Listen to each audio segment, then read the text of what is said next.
If you do well in school or hit a big milestone, there's a good chance you're going to get rewarded.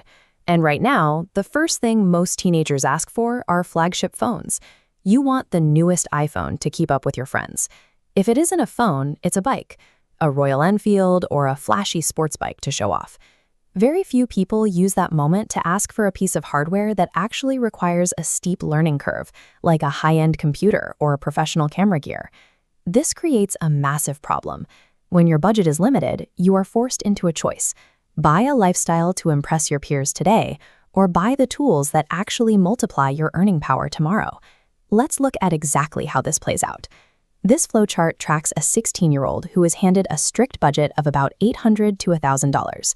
On path A, they drop that entire budget on the newest luxury smartphone.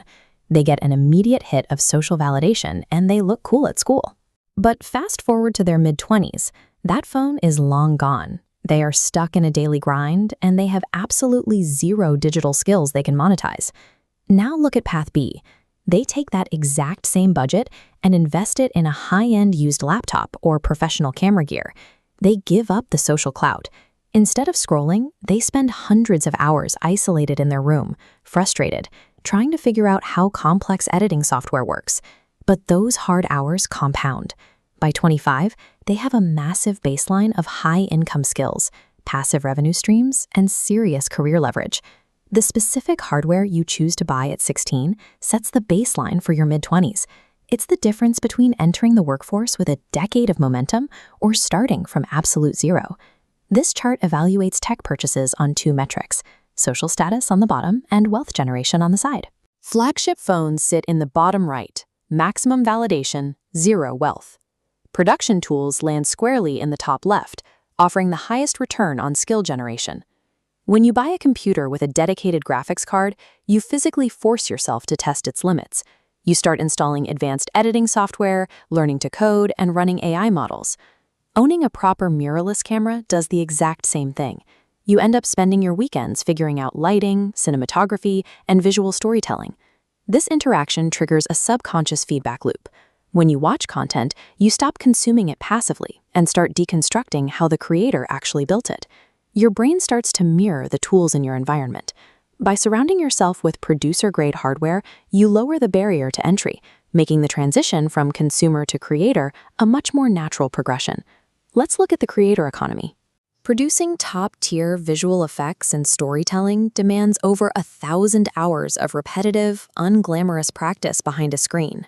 When that isolated practice turns into millions of dollars in a person's 20s, everyone else is quick to call it innate talent or pure luck. You see this outside of the digital space, too. Look at Jasprit Bumrah. He practiced relentlessly, wearing the exact same single, worn-out jersey day after day, long before he ever achieved wealth. Hardik Pandya faced intense financial friction and massive early struggles well before he attained his current luxury lifestyle. Krunal Pandya traveled in the back of trucks for a couple hundred rupees, doing the exact foundational labor that earns him millions today. Today, outsiders only look at their expensive cars and watches. They completely ignore the 10 to 15 years of invisible, brutal labor that actually paid for those things. Luck is simply the public result of private asset building that the average consumer was too impatient to endure.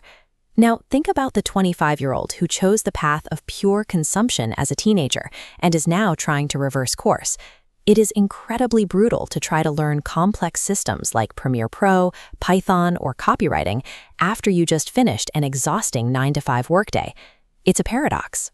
In your mid-20s, you finally have the disposable income to buy the best hardware, but you have absolutely zero mental energy or free time left to actually learn how to use it. That exhaustion is exactly why more than half of all new YouTube channels and side hustles get abandoned within months of starting. Compare that to a 15-year-old. They don't have to worry about paying rent, which means they can fail, experiment, and learn without any of the existential dread. Time is your ultimate multiplier.